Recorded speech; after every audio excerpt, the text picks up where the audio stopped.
Hi everyone, I'm Emma, a 28-year-old nurse at Memorial Hospital, and I've got a story that's straight out of a drama series.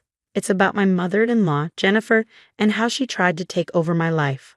It all started 2 years ago when I met Brian at a friend's barbecue. He was charming, kind, and we hit it off instantly. After a whirlwind romance, we tied the knot in a beautiful ceremony.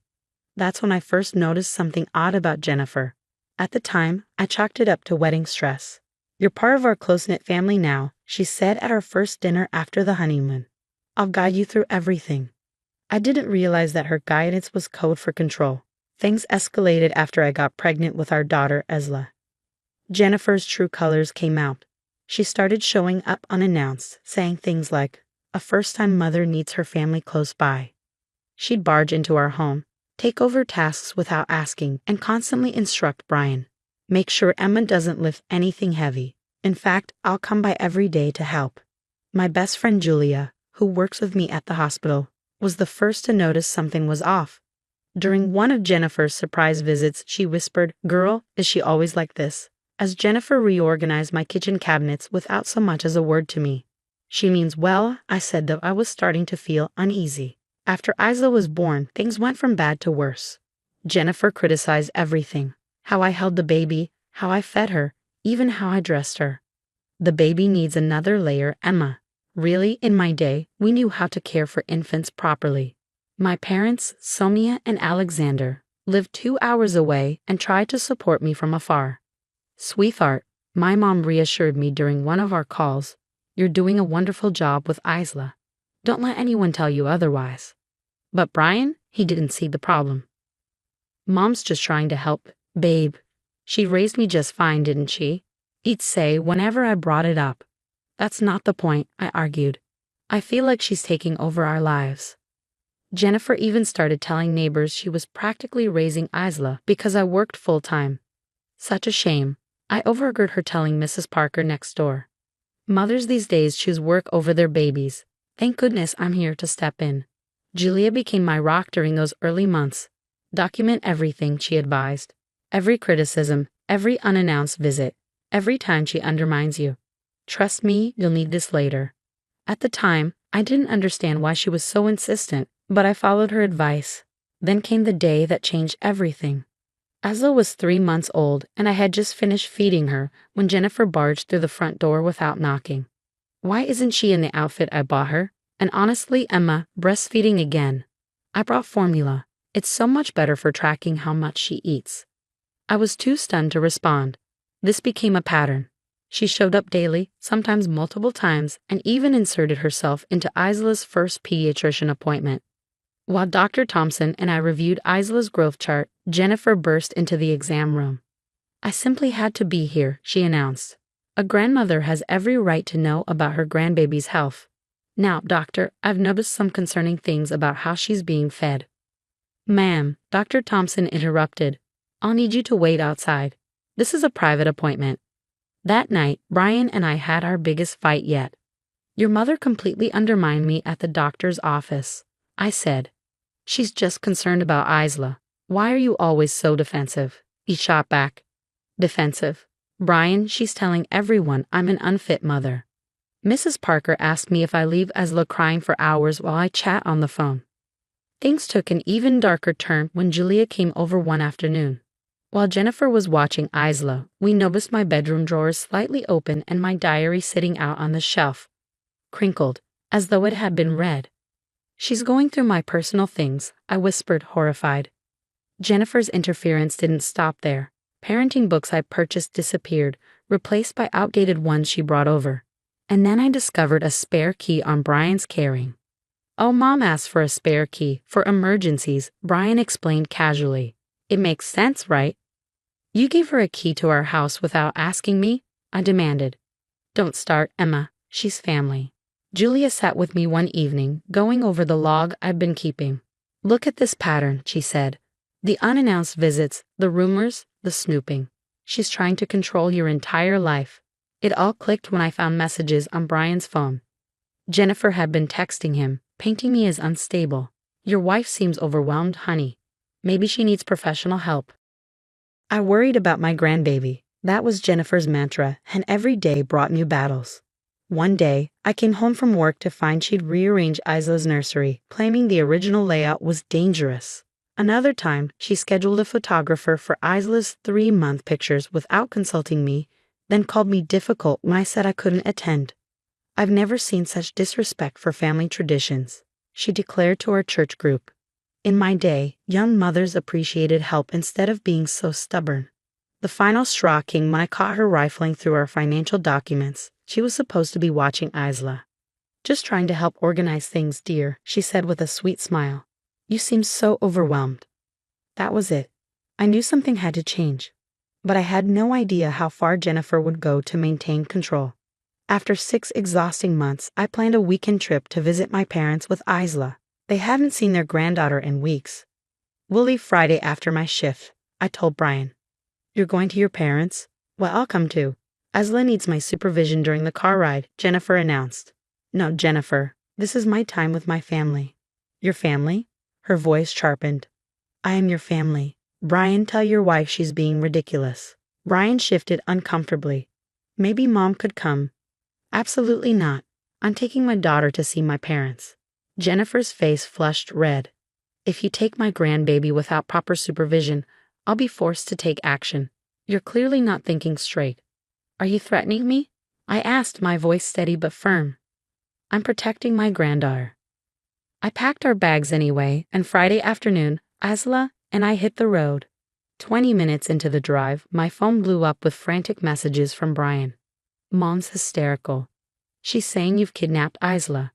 Come back now." Then my parents called.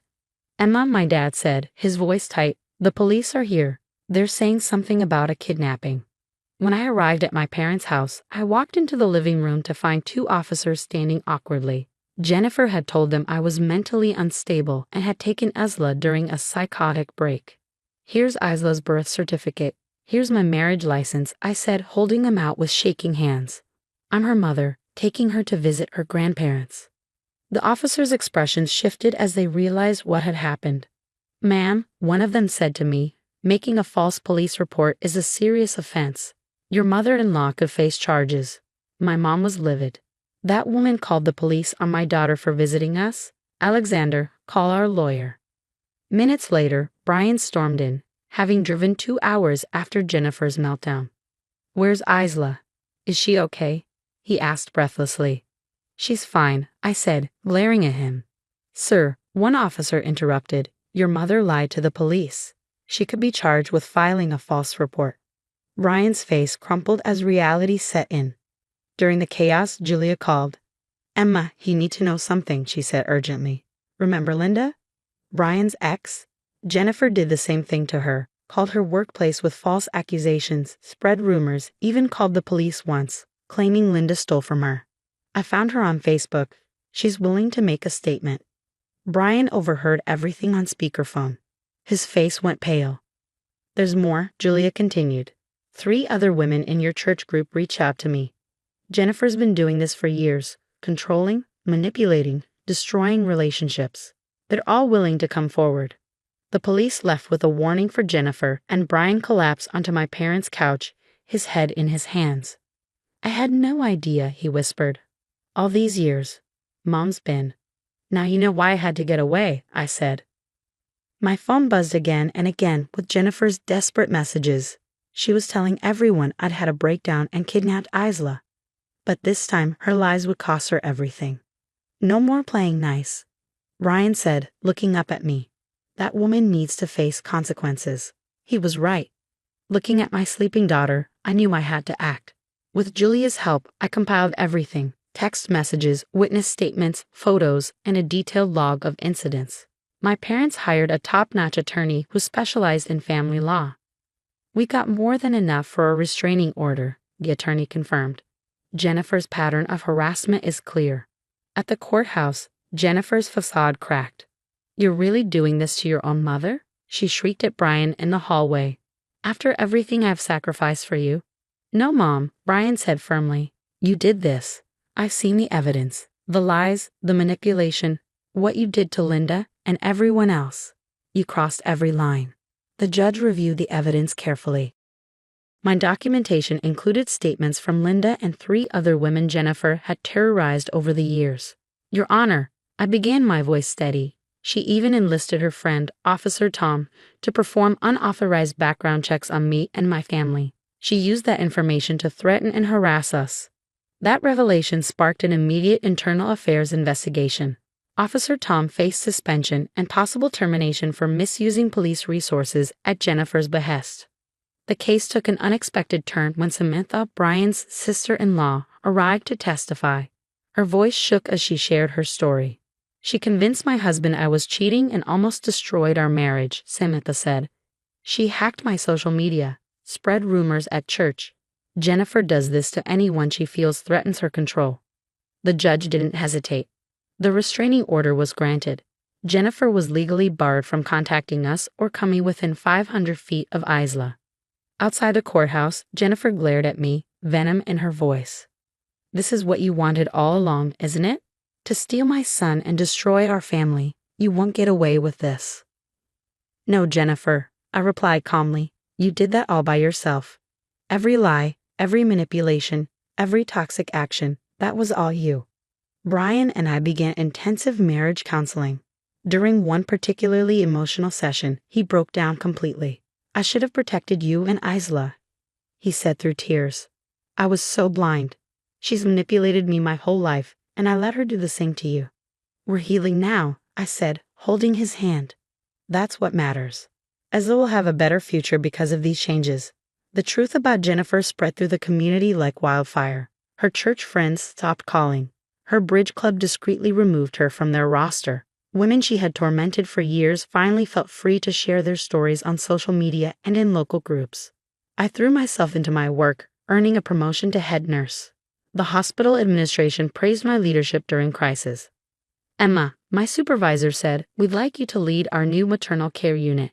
Your experience and compassion make you perfect for this role. Meanwhile, Jennifer's life fell apart. She attempted desperate damage control, playing the victim on social media, but no one bought it. She lost her volunteer positions, her social circle, and the facade of respectability she had built over the years. One evening, as I looked at photos of Isla surrounded by genuine love and joy, I felt truly free. Jennifer's attempts to control and manipulate had failed spectacularly. She had lost everything: her son, her granddaughter, her reputation, and her social standing. My phone buzzed with a message from an unknown number. You'll regret this someday. No one can keep me from my family forever. I blocked the number without hesitation. Jennifer would never understand that she caused her own downfall. Meanwhile, Isla would grow up surrounded by healthy relationships and real love, never knowing the toxicity of her grandmother's manipulation. That, I realized, was the best revenge of all: living well and breaking the cycle of abuse. This story was a social experiment, and now I have some sensitive questions for you. When dealing with toxic in-laws, where do you draw the line between keeping the peace and protecting your child? Jennifer used the police and community against me, but some say I should have been more patient for the sake of family unity.